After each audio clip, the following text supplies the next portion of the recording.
Hello friends, CTET की PY की series में का स्वागत है। अगर आप किसी भी एग्ज़ाम की तैयारी कर रहे हैं जिसमें साइंस होता है तो ये वीडियो आपके लिए बहुत ज़्यादा हेल्पफुल रहेगी। और ऐसी ही एजुकेशनल वीडियो देखने के लिए चैनल को लाइक सब्सक्राइब और शेयर कर लेना। 23 दिसंबर 2021 का सीटेट वाला ये क्वेश्चन पेपर है और अभी हम इसको सोल्व करेंगे। पहला क्वेश्चन है हमारा, कोई हमारे पास पेशेंट है जिसकी जो गाल ब्लैडर है उसको निकाल दिया गया है, तो उसको क्या डाइटरी एडवाइस दी जाएगी। जो हमारा लीवर होता है उसके अंदर गैस्ट्रिक जूस बनता है, लेकिन वो स्टोर कहाँ पे होता है, जाके गाल ब्लैडर के अंदर। और जो गैस्ट्रिक जूस होता है वो फैट के डाइजेशन में बहुत हेल्प करता है। तो अगर गॉल ब्लैडर को निकाल दिया गया है तो गैस्ट्रिक जूस स्टोर नहीं होगा, और स्टोर नहीं होगा तो बाद में फ़ैट को डाइजेस्ट भी नहीं कर पाएंगे हम। तो ऐसे जो पेशेंट होते हैं उनको फ़ैट वाला फूड देने से मना करते हैं, तो उनको अवॉइड करने के लिए बोला जाता है फ़ैट वाला फूड। तो सी इसका करेक्ट ऑप्शन रहेगा। सेकंड क्वेश्चन है हमारा, इसमें आपको बहुत सारे विटामिन का सेट दिया गया है। आपको बताना है कौन से विटामिन हैं जो हमारे लीवर के अंदर स्टोर होते हैं। अब लीवर के अंदर वो स्टोर हो गए हैं तो हमें उनको रोज़ रोज़ लेने की आवश्यकता नहीं होती है। तो मैंने आपको क्या बताया था, जो कीड़ा होता है विटामिन KEDA, कीड़ा का मतलब है ऐसे, जो विटामिन K है, E है, D है और A है, ये सारे के सारे जो विटामिन हैं ये फ़ैट के अंदर सोल्यूबल हैं। अब ये फ़ैट के अंदर सोल्यूबल होंगे तो ये हमारे लीवर के अंदर स्टोर हो जाएंगे, और इन्हें हमें डेली लेना ज़रूरी नहीं होगा क्योंकि ये स्टोर है हमारी बॉडी के अंदर। लेकिन कुछ विटामिन जो होते हैं वो फ़ैट में सोल्यूबल नहीं होते, वो सिर्फ वाटर के अंदर सोल्यूबल होते हैं। वो कौन से हैं, विटामिन B और C। तो वो पानी के अंदर सोल्यूबल हैं, तो वो क्या होगा, हमारी बॉडी से पानी में घुल के बाहर निकल जाते हैं। आपने आज कितना भी विटामिन B लिया, कितना भी विटामिन C लिया, वो पानी में सोल्यूबल है, पानी में घुल जाएगा और हमारे शरीर से बाहर निकल जाएगा यूरिन के थ्रू। तो हमारी बॉडी को डेली B और C की रिक्वायरमेंट होती है, लेकिन KEDA की रिक्वायरमेंट डेली नहीं होती है। तो इसमें हमारा जो D ऑप्शन है वो करेक्ट रहेगा। नेक्स्ट क्वेश्चन है हमारा, आपको कुछ सेल दे रखी है और उनकी शेप दे रखी है, आपको उन्हें मैच करना है। नर्व सेल आपको पता ही होगी। नर्व सेल का मतलब क्या है, हमारी बॉडी से सिग्नल को ब्रेन तक लेके जाती है। अब उसको ब्रेन तक जाना है तो वो लंबी होगी और ब्रांच्ड होगी। और जो रेड ब्लड सेल होती हैं वो डिस्क के शेप की होती हैं। वाइट ब्लड सेल जो होती हैं उनकी शेप चेंज होती रहती है।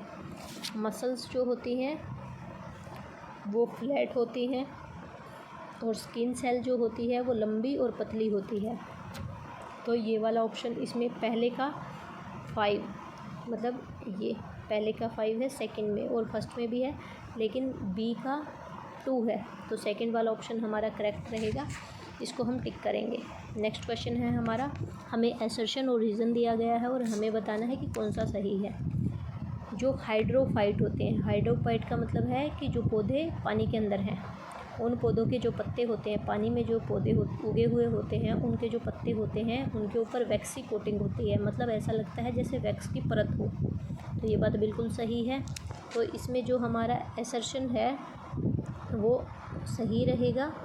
अब इस रीज़न क्यों दिया है, क्या दिया है इन्होंने, कि जो वैक्सी कोटिंग है वो क्यों है, ताकि जो पानी के अंदर पौधा है वो तैर सके। तो ये गलत है, ऐसा नहीं होता है। वो वैक्सी कोटिंग जो होती है वो पौधे की सेफ्टी के लिए होती है, ना कि उसको तैराने के लिए। आप इसको ऐसे समझ सकते हैं कि जैसे हम बारिश में रेनकोट ओढ़ लेते हैं ना, वो हमारी सेफ्टी के लिए होता है। ऐसे ही जो पानी वाले पौधे हैं उनके ऊपर ये वैक्सी कोटिंग होती है, रेनकोट की तरह बिहेव करती है ये। तो इसमें A ठीक है और R गलत है, तो C ऑप्शन को आप टिक करेंगे। नेक्स्ट क्वेश्चन है हमारा, हमें वो पार्ट बताना है ह्यूमन बॉडी का जो बहुत हार्ड है और जो बैंड नहीं होता है, सिर्फ मीटिंग पॉइंट को छोड़कर। तो ऐसा क्या होता है, ऐसा हमारी बॉडी के अंदर बोन्स होती हैं। जैसे मान लिया ये एक बोन है, तो ये बोन बहुत हार्ड है और ये कहीं से भी बैंड नहीं होगी। लेकिन ये एक दूसरी बोन है और ये दो बोन यहाँ पे मिल रही हैं, ठीक है। तो जो इनका मीटिंग पॉइंट होगा, यहाँ से ये जो बोन है वो मूव कर सकती हैं, बैंड हो सकती है। इसके अलावा बीच में से कहीं से भी बैंड नहीं होंगे, ठीक है। तो B को आप टिक करेंगे। 6th क्वेश्चन में आपको दिया गया है इरिगेशन की कौन सा सिस्टम है जिसमें जो वाटर लॉस है वो सबसे मिनिमम होता है? तो ऐसा जो सिस्टम होता है वो होता है ड्रिप सिस्टम। ड्रिप सिस्टम में क्या होता है, पौधे की जो जड़ होती हैं उनके अंदर बूंद बूंद करके पानी जाता है, ड्रिप करके पानी जाता है, तो ऐसे में पानी का लॉस तो बिल्कुल ही कम होगा। ठीक है, तो बी बिल्कुल सही रहेगा। एक बार हम इसके बाकी ऑप्शंस भी देख लेते हैं। स्प्रिंकल सिस्टम, स्प्रिंकलर में क्या होता है, फव्वारा लगा हुआ होता है। जैसे मान लीजिए ये फव्वारा लग रहा है तो इसमें पानी यहाँ तक जाएगा, यहाँ तक जाएगा, तो पानी बहुत दूर दूर तक ऐसे फैल रहा है, बह रहा है, तो पानी का लॉस हो रहा है। ऐसे ही जो ढेकली सिस्टम है, पुराने टाइम पे क्या होता था, ये कुआँ है, ये कुएँ के ऊपर पुली लगी हुई है और यहाँ पे बहुत सारी बाल्टियाँ लगी हुई है। तो जब हम इस पुली को खींच रहे हैं तो बाल्टियों में से पानी आ रहा है और यहाँ पे आपने मान लिया एक नाली बना रखी है और इसमें से ये पानी बह के जा रहा है, तो इसमें बहुत ज़्यादा पानी वेस्ट हो रहा है। ये ढेकली सिस्टम है। और ऐसे ही रहट सिस्टम होता है। रहट सिस्टम में क्या होता है, इस पुली को हिलाने के लिए यहाँ पे एक एनिमल को हम बांध देते हैं, वो मूव करता रहेगा और ये पुली जो है वो ये भी साथ में मूव करेगी और पानी निकलेगा, तो इसमें बहुत ज़्यादा पानी वेस्ट होता है। तो ड्रिप सिस्टम में सबसे कम पानी लॉस होगा। दीपा जो है उसके पास एक स्टील की स्पून है और जब उसको अपने फेस के पास लेके आ रही है, जो वो दीपा ने क्या किया है, एक स्टील की स्पून ली और उल्टी साइड से उसमें अपना फेस देख रही है, अपने पास लेके आ रही है। तो आपसे पूछा गया है कि कौन सी चीज़ उसमें करेक्ट रहेगी। अब आपको ये ध्यान रखना है कि जो स्पून होती है, चम्मच होती है, उसका जो अंदर वाला हिस्सा है वो कन्वेक्स मिरर की तरह काम करता है और जो बाहर वाला हिस्सा है वो कनकेव मिरर की तरह काम करता है। ठीक है, तो कनकेव वाला देख लो आप किस में आंसर दे रखा है, ए में और सी में कनकेव मिरर दे रखा है, ए में और सी में दे रखा है, और बी में और डी में जो दे रखा है वो दे रखा है कन्वेक्स, तो ये तो होगा नहीं। अब आपको इन दोनों में से चेक करना है। जो बाहर वाला हिस्सा है स्पून का वो एक कनकेव मिरर की तरह बिहेव कर रहा है और साथ ही उसके अंदर कैसी इमेज बन रही है, उसके अंदर इमेज जो बनेगी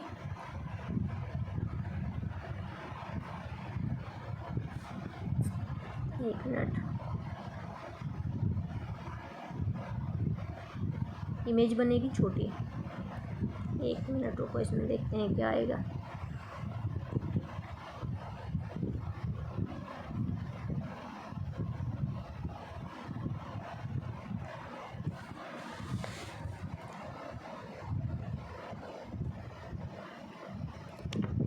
इसको भी छोड़ देते हैं, इसको हम बाद में करेंगे। नेक्स्ट क्वेश्चन हम एक बार देखते हैं। आपको दे रखे हैं बहुत सारे मेटल दे रखे हैं और उनका मेल्टिंग पॉइंट दे रखा है और साथ ही आपसे पूछा गया है कि कौन सी अप्लाइंसेस में हम उसको यूज़ कर सकते हैं। अब आप एक चीज़ देखो, जिसका मेल्टिंग पॉइंट बहुत ज़्यादा हाई होगा, मेल्टिंग पॉइंट हाई होने का मतलब है कि अगर हम उसको गर्म कर रहे हैं तो उसके अंदर से वो पिघल नहीं रहा है, तो ऐसे ऑब्जेक्ट को हम यूज़ करते हैं जहाँ पे हीटिंग इफ़ेक्ट हमें दिखाना होता है। जैसे प्रेस के अंदर हम यूज़ कर सकते हैं, हीटर के अंदर यूज़ कर सकते हैं। और जिनका मेल्टिंग पॉइंट बहुत कम होता है उनको हम कहाँ यूज़ करते हैं, उनको हम यूज़ करते हैं फ्यूज वायर में, ताकि जब बहुत ज़्यादा लाइट आए तो वो फ्यूज जो वो है मेल्ट हो जाए, फ्यूज वायर जो है वो मेल्ट हो जाए और सर्किट जो है वो ब्रेक हो जाए। सर्किट ब्रेक हो जाएगा तो बिजली में कट लग जाएगा। तो इसमें देखो, अब जिसका सबसे ज़्यादा किसका है, इसमें सबसे ज़्यादा है निक्रोम का, तो निक्रोम का सबसे ज़्यादा है तो इसको हम यूज़ कर सकते हैं कहाँ पे, जैसे हीटर के अंदर यूज़ कर सकते हैं। और सबसे कम किसका है, लेड का और टीन का है, तो इसको हम फ्यूज वायर में यूज़ करेंगे। रूम हीटर के अंदर हमने किसको यूज़ किया है, निक्रोम को, और फ्यूज वायर के अंदर लेड और टीन को। उसके बाद है नाइन्थ क्वेश्चन में आपको दिया गया है ए और बी जो हैं दो ऑब्जेक्ट हैं, हमने उनको पानी के अंदर डाला, उनका वेट मेजर किया और ये रीडिंग दे रखी है। आपको इसको टेबल को कंप्लीट करना है। देखो, ये ए ऑब्जेक्ट है और ये ए ऑब्जेक्ट का, ये एक ए ऑब्जेक्ट, ये एक बी ऑब्जेक्ट, ये ए और बी का एयर के अंदर वेट है। ठीक है, अब ये पानी के अंदर वेट है और कितना पानी उसने डिस्प्लेस किया है ये वो है, और कितनी अपथ्रस्ट लग रही है ये वो है। जितना पानी डिस्प्लेस करेगा उतनी ही अपथ्रस्ट लगेगी। ठीक है, तो अगर अपथ्रस्ट 10 लग रही है तो वाटर को डिस्प्लेस किया है y, तो y भी 10 होगा। मतलब वाटर डिस्प्लेसमेंट और अपथ्रस्ट हमेशा बराबर होती हैं, तो y 10 होगा और z 5 होगा। ठीक है, अब वाटर के अंदर जो है उसका जो वेट है वो 55 है ए का, अब आप लोगों ने एक चीज़ नोटिस की होगी, कोई भी ऑब्जेक्ट है जब हम उसको पानी के अंदर डालते हैं तो वो हल्का फील करता है, हमें वो हल्का लगता है, उसका वेट कम हो जाता है। क्यों? क्योंकि उसने कुछ पानी को डिस्प्लेस कर दिया है, कुछ अपथ्रस्ट उसके ऊपर लग रही है, इस वजह से। तो ये वाटर, जितना उसका वाटर के अंदर वेट है, उसके अंदर अगर उसकी अपथ्रस्ट को मिला देंगे तो उसका टोटल वेट आ जाएगा। ठीक है, तो 55 के अंदर अगर आप 10 को जोड़ दोगे तो ये टोटल वेट आ गया उसका 65। ऐसे ही टोटल वेट में से अगर हम उसका अपथ्रस्ट घटा देंगे तो ये उसका वाटर के अंदर का वेट आ जाएगा। तो क्यू की वैल्यू कितनी आएगी? 80 में से आप 5 को घटाओगे तो क्यू की वैल्यू आ गई है 75। ठीक है, एक्स जो है वो आया है 65। अच्छा, इसका ऑप्शन नहीं डाला मैंने, तो आप इसको देख लेना। एक्स की वैल्यू कितनी है? एक्स की वैल्यू कितनी आई थी? 65। वाई की वैल्यू कितनी आई है? 10। जेड की वैल्यू कितनी आई है? 5। और क्यू की वैल्यू कितनी आई है? 75। नेक्स्ट क्वेश्चन है हमारा, हर एक जो ऑब्जेक्ट होता है हमारी अर्थ उसको अपनी तरफ अट्रैक्ट करती है ग्रेविटी के कारण, और जो वो जितना उसने अट्रैक्ट किया है वो किस चीज़ पर डिपेंड कर रहा है? वो डिपेंड करता है उसके मास के ऊपर। अब जो उस ऑब्जेक्ट का, वो अर्थ जो है उस ऑब्जेक्ट को अपनी तरफ अट्रैक्ट कर रही है, तो अट्रैक्ट करने में जो फोर्स लग रही है वो किसके बराबर होगी? वो बराबर होती है उसके वेट के बराबर। मतलब जो अर्थ को अट्रैक्ट कर रही है, मास पे डिपेंड कर रही है, और मास की और ग्रेविटी की जब मल्टीप्लाई कर देंगे तो वेट आ जाएगा ना। ऐसे ही जो कोई भी ऑब्जेक्ट होता है, अगर वो मून के सरफेस के ऊपर चला गया तो क्या चीज़ है जो उसकी सेम रहेगी? मास जो होता है वो हमेशा सेम रहेगा, और जो वेट होता है वो चेंज हो जाता है। मास की वैल्यू चाहे आप अर्थ के ऊपर मेजर करो या सन के ऊपर मेजर करो या मून के ऊपर मेजर करो, मास हमेशा सेम रहेगा। लेकिन जो वेट होता है, क्योंकि वो वेट जो है वो ग्रेविटी पे डिपेंड कर रहा है, तो वेट की वैल्यू चेंज होती रहती है। तो इसमें ऐसा कौन सा ऑप्शन है जिसमें डी जो है वो मास है और सी जो है वो वेट है? तो ऐसा सिर्फ ये सी ऑप्शन ही है, तो इसको आप टिक करेंगे। नेक्स्ट में आपको असर्शन और रीज़न दे रखा है। एक ड्रम है, वो प्रोड्यूस करता है लो पिच की साउंड, बिल्कुल सही है। और जो पियानो है उसकी पिच होती है बहुत ज़्यादा हाई। ये पिच का मतलब क्या है? अगर कोई आवाज़ जो है वो मोटी है तो उसकी लो पिच होती है, और जो बहुत तीखी आवाज़ होती है वो हाई पिच होती है। तो असर्शन जो है वो हमारा बिल्कुल सही है। अब जो पिच है, इन्होंने क्या बोला है? जो एम्पलीट्यूड होता है वो लाउडनेस को डिटरमिन करता है, ये बात भी बिल्कुल सही है। जैसे ये एक वेव है हमारे पास, ये है इसका एम्पलीट्यूड, ये हाइट को अगर आप माप लोगे तो ये है एम्पलीट्यूड, और जो ये एम्पलीट्यूड होता है ये हमारी लाउडनेस को डिटरमिन करता है, तो ये बात भी बिल्कुल सही है।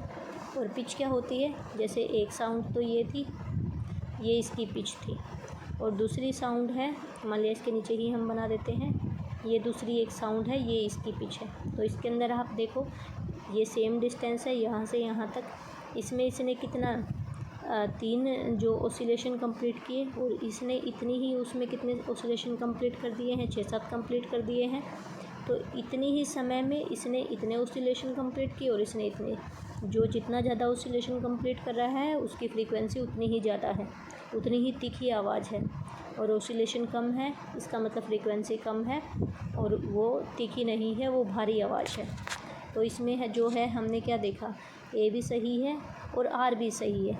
लेकिन आप एक चीज़ देखो, ए में बात की गई है पिच की और आर में बात की गई है एम्पलीट्यूड की। तो आर जो है वो ए को एक्सप्लेन नहीं कर रहा है। ट्रू तो है ए, आर भी ट्रू है, लेकिन आर इसकी एक्सप्लेनेशन सही नहीं दे रहा है, तो आप बी को करेक्ट करेंगे।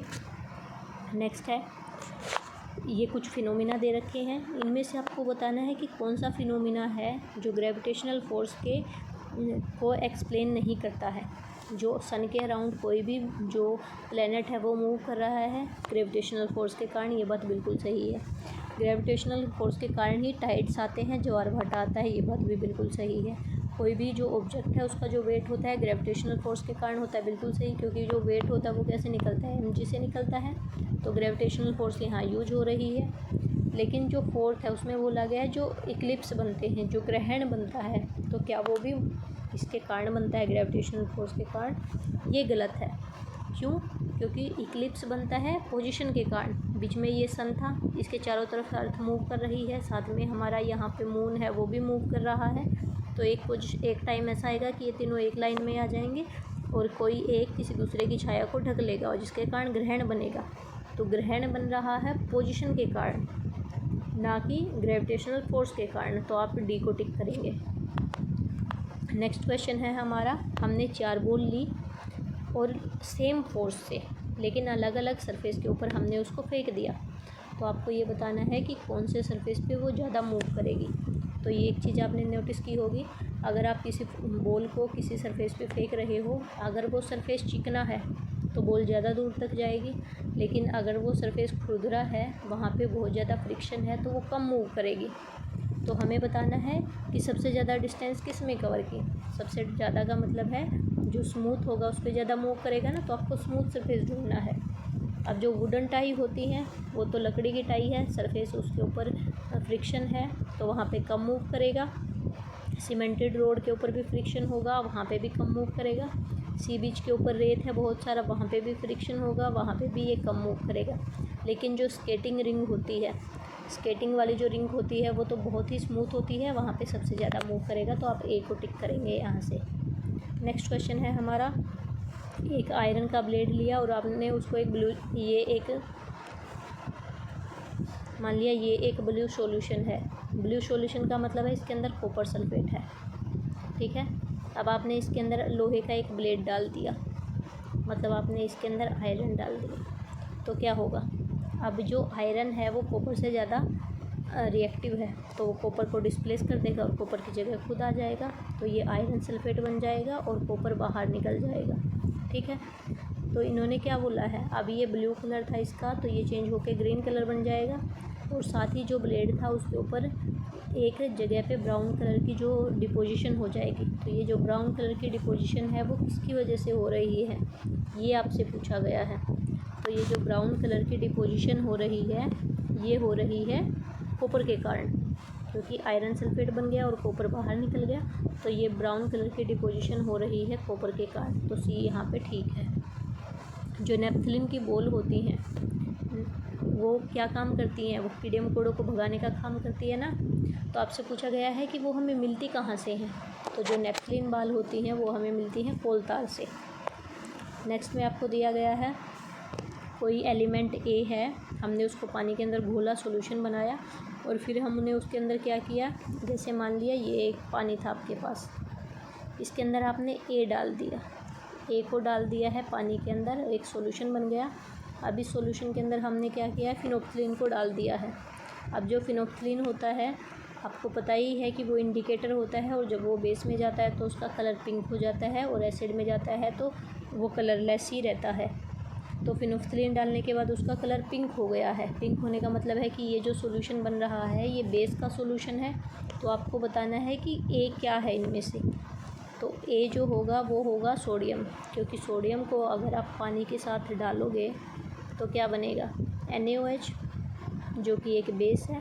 और बेस में जब इंडिकेटर डालोगे तो उसका फिनोक्सिलिन डालोगे तो पिंक कलर हमें देगा। तो सोडियम इसमें सही आंसर रहेगा। 17वां क्वेश्चन आपको दे रखा है, स्टिफलिंग जो होती है, स्टिफलिंग का मतलब क्या होता है, जो रेशम का कीड़ा होता है उसको हम बहुत लंबे टाइम तक उसके अंदर से जो रेशम का कीड़ा होता है उसकी जो इमरजेंस है उसको रोकना और उसको लंबे टाइम तक स्टोर करना। कोकून में से जो सिल्क निकल रहा है उसको स्टोर कर रहे हैं हम, इस प्रोसेस को हम बोलते हैं स्टिफलिंग। तो ये बात बिल्कुल सही है। और आर में आपको दे रखा है कि अहिंसा सिल्क किसको बोलते हैं, जो सिल्क हमें मिली है ना कोकून से, अगर हम उसको इकट्ठा कर रहे हैं तो उसको अहिंसा सिल्क बोलेंगे। ये बात हमने कहीं नहीं पढ़ी, ये गलत है। तो ए सही है और आर गलत है। तो इसमें आप सी ऑप्शन को टिक करेंगे। नेक्स्ट है, कोई एक एसिड है हमारे पास, जब वो बेस के साथ रिएक्शन करता है तो क्या बनता है। जब भी एसिड और बेस आपस में रिएक्शन करेंगे तो क्या होगा, साल्ट बनेगा, वाटर बनेगा और हीट बनेगी। तो इसके अंदर सी ऑप्शन को हम टिक करेंगे। नेक्स्ट क्वेश्चन है हमारा, in which of the following can the building of plant be attributed to. कोई आपके पास पेड़ है वो मुरझा गया है, तो आपसे पूछा गया है कि वो क्यों मुरझाता है। तो प्लांट में क्या होता है, ट्रांसपिरेशन होती है, उसके अंदर का जो पानी होता है उस रंध्रों में से, स्टोमेटा में से उड़ता रहता है ना, भाप बन के पानी का लॉस होता रहता है। तो अगर ज़्यादा पानी का लॉस होगा तो क्या होगा, पानी की कमी हो जाएगी और जो पौधा है वो मुरझा जाएगा। तो एक्सेसिव ट्रांसपिरेशन के कारण पौधा मुरझाता है। अगला क्वेश्चन है हमारा लास्ट, एक्सिक ग्लैंड है, और ये जो ग्लैंड है ये हमारी बॉडी के अंदर पेयर में होती है, जोड़ा होता है इसका पूरा, और ये बीपी को कंट्रोल करने का काम करती है। तो ये आपको पता ही होगा कि जो एड्रेनल है, एड्रेनल जो होती है ग्लैंड वो पेयर में होती है और वो बीपी को कंट्रोल करती है, हमारी जो स्ट्रेस है उसको ये मैनेज करने का काम करती है, कंट्रोल करती है उसको। और अब इसको ये जो एड्रेनल ग्लैंड है हमारी बॉडी के अंदर, ये सिग्नल कहाँ से मिलेगा इसको कि हमें हार्मोन को सिक्रेट करना है या नहीं करना है, इसको सिग्नल मिलता है पिट्यूटरी ग्लैंड से। जो पिट्यूटरी ग्लैंड है वो मास्टर ग्लैंड होती है, वो सारी की सारी ग्लैंड को ऑर्डर देती है। और इसके साथ ही जो पिट्यूटरी ग्लैंड है वो एक और हार्मोन को सिक्रेट करती है, उस हार्मोन को हम बोलते हैं ग्रोथ हार्मोन। हमारी जो वृद्धि हो रही है, हमारी बॉडी की डेवलपमेंट हो रही है, उसके लिए जो ग्रोथ हार्मोन होता है वो पिट्यूटरी ग्लैंड की ही ऑर्डर से सिक्रेट होता है। तो इसमें सेकंड ऑप्शन हमारा सही रहेगा। तो ये वाले जो 20 क्वेश्चन का सेट था ये कंप्लीट होता है। और ऐसी ही वीडियो देखने के लिए चैनल को लाइक, सब्सक्राइब और शेयर कर लेना। Thank you so much.